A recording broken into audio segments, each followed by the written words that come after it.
Dr. Richard Jacoby here. Let's talk about the FDA, the Food and Drug Administration.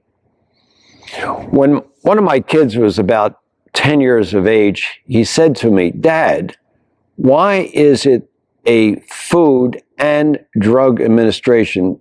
This is a 10-year-old. He said, "It sounds like a conflict of interest." The other day, I was in grocery store doing filming for one of my shows, and I was following this woman around, and she was picking up different food items, and I would take them and read the labels, and everything she picked up was sugar in one form or another. But the amazing thing was, she went to the back of the store, and I followed her, and she went to the drugstore with several prescriptions. I couldn't see exactly what those prescriptions were, but from the size of her body and the way she walked and what was in her grocery cart, I know it was diabetic drugs. So there we had the food causing the problem, sugar, going to the same store in the back of the store to get the drugs to counteract the effects of this poison.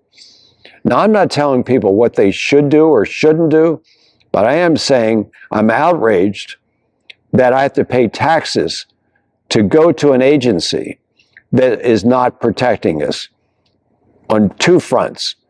The origin of the food, sugar, in Iowa, in the form of high fructose corn syrup, and then allowing us to purchase drugs that are harmful without telling the public that the cause is sugar, and not telling us these medications will not stop the disease. I think that's outrageous.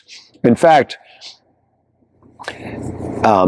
the concept of this government collusion with our food supply and our medical supply is outlined by a fellow by the name of Stanley Druckenmiller.